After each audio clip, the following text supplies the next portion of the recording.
Forgiveness is a word that intrigued me since I was a kid. I've shared this with others, even groups and families, but with little response that would indicate a depth of understanding about forgiveness. And as I look around, I see people feeling self-justified in their positions against others. Quite often, in a polarity that continues to create divisions and wars between people, undermining the greater values toward peace and security we would wish for the next generation, if not for the entire future of mankind. Distrust seems at the core of this, a sense that there is no physical consequence when someone cannot be, then if there's not a physical consequence, then someone can't be forgiven. An eye for an eye, the harshness of the thief losing a hand, the stoning of a prostitute or adulteress. Why would anyone with good sense interrupt such an execution of justice and pose the idea that the person who's never missed their mark in life throw the first stone? So this video may provoke you, might deepen an understanding of yourself and others. I spent 10 years in relative isolation after achieving several goals in my life that left me looking for deeper answers. The F word, if you haven't heard, is powerful. However, if you haven't heard a mother tell their 10-year-old daughter, if you've ever heard a 10-year-old be told to forgive someone, to say I'm sorry, and then they turn around and they say it with a hollow look on their face, and maybe a little bit of shame because they violated something, but they really don't have much understanding, that's what I'm talking about. Because I've heard that word used over and over again. And I have, for a long time, have doubted how well it's understood. And I've even examined it with a number of academics, scholars and theologians and counselors and therapists, even police officers and attorneys and judges over the years. And I never really got a complete understanding of the term, or more importantly, how to do it, how to forgive others or yourself. Now, my standard is high. I need to understand it at the emotional and spiritual level, and there's a problem with language that can limit in the definitions that leave people hanging in terms of understanding and feeling complete in their knowing about a topic, a term, or a concept. You can see this. Consider how we use the word friend. We all know there's different kinds of friends. If you use the word in the context, the word in a particular circumstance that it's used, the context will narrow down what's being implied between the two parties involved. And let's examine what goes on between two people who agree that they're friends. And if the two people have similar values and perspectives, there may be no difference between the word, what it means to them and what it means to the other. And it defines their relationship fairly. But each could have an understanding of an expectation that they have of each other that might differ, especially if one party is from, for examination here, let's say one party is from a small town, a rural farming community, and the other person grew up in a well-to-do, educated, and more business-minded home in a metropolitan area. Now, each party could use the term friendship, but their own internal definition could be entirely different from the others, especially without empathy. In a rural community, friends may rely on each other for practical support. They may expect a friend to pick up a hammer and come and help them fix their barn or fence. But in a metropolitan setting, the word friend may imply more of a casual or social alignment. They're friendly to each other at the country club or at dinner.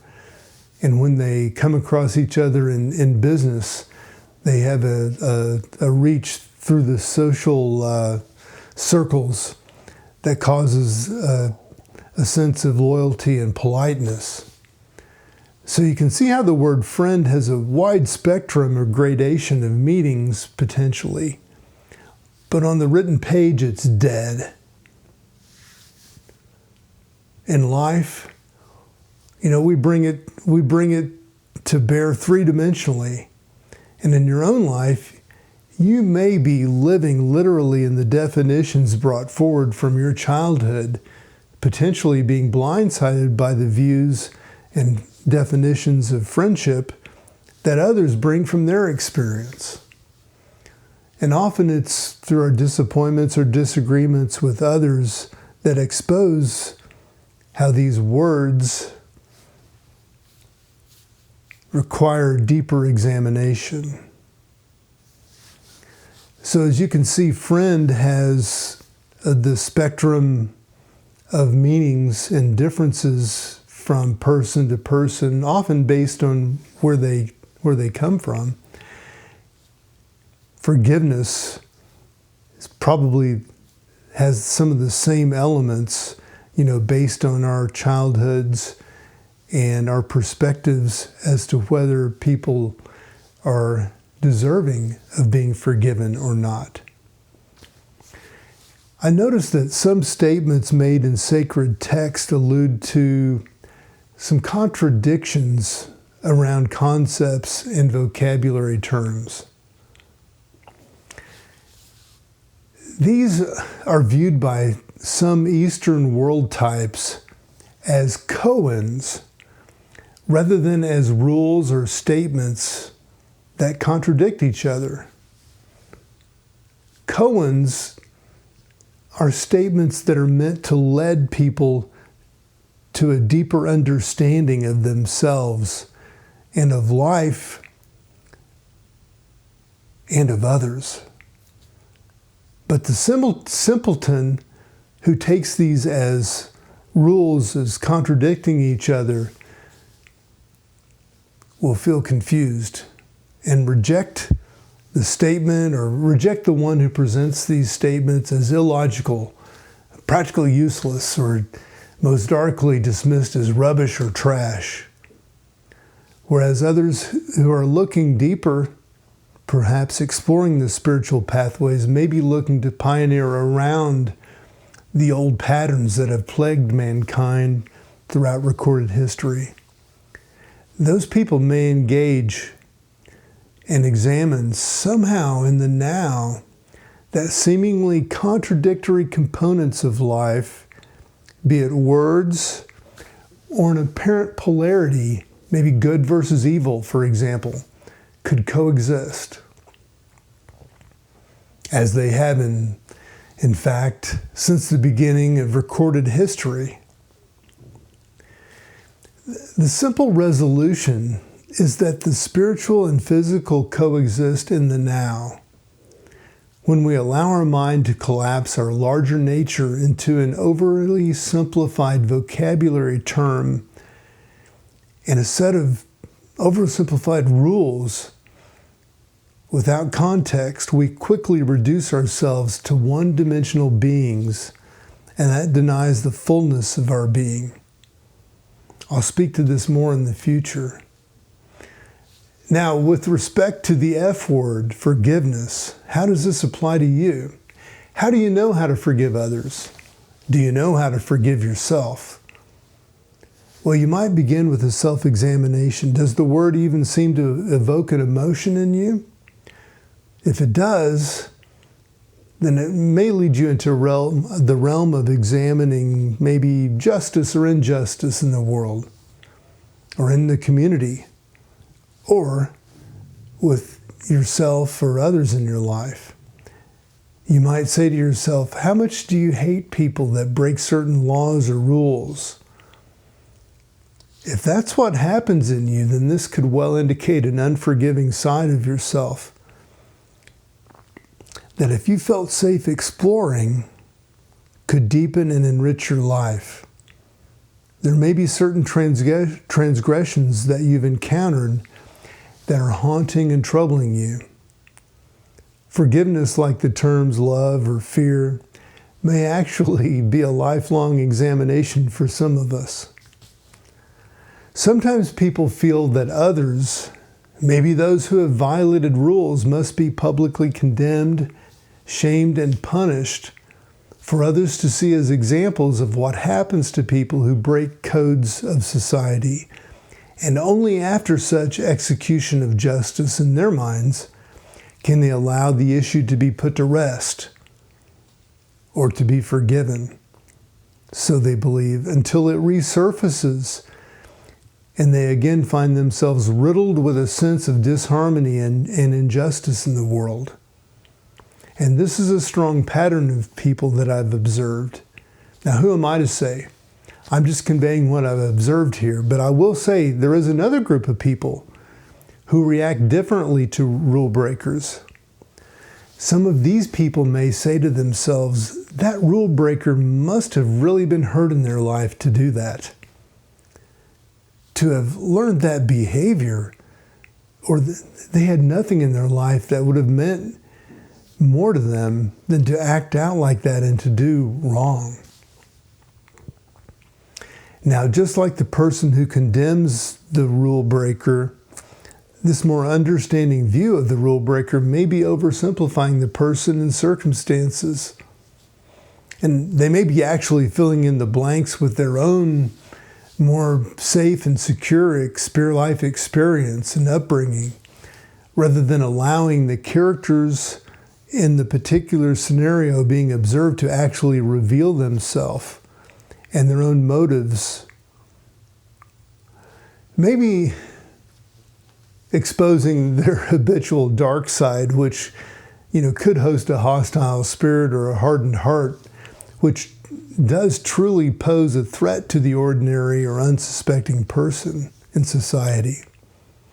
Now, my own experience with forgiveness is that it is ultimately a process in life, not a one-time event where an epiphany occurs, and suddenly, when the sun goes down at night, the old fears and patterns that once haunted me are colored with bright snowflakes and sunshine. Someone who hurt me when I was a little boy may have induced a fear and a reactive emotion into my body and into my life. Why would I ever forgive them? Well, for me, when I understood the carnage of holding that blame inside of me, that it was continuing to feed the fire of a rage in me, and that rage ultimately separated me from other people in my life, when I eventually associated the consequences of this in my life, in the now, in perpetuating poor relations with others because of this rage that I was holding on to, when I was able to let that go, and only then was I able to truly enjoy the sense of freedom that is ultimately the goal and outcome of forgiveness. Now, it doesn't really stop there, at least for me. That was another point of self-examination for me. Just how had I failed to operate in my life, in my relationships with others because of this rage, because I had never understood how or understood the importance of forgiving this person who had harmed me when I was a child. So in my life after that event, who did I betray in this less informed or less evolved or less inspired way of living my life? Are there others out there who may have misunderstood me because of all of my rage and taken it personally? Did they push me away, as maybe they were well justified in doing? Perhaps that was all they could tolerate in their own lives, as they were just trying to survive on this physical plane at that particular juncture in life. You know, these matters do take time and patience to unfold with ourselves, and they take an investment in the relationships that you have with others to deepen and expand and understand each other, as well as to go into potentially some very vulnerable places in your own past and into your own emotional life. So I hope you're enjoying your spiritual quest with me. I'm Roach, Mark Roach, wishing you all the best.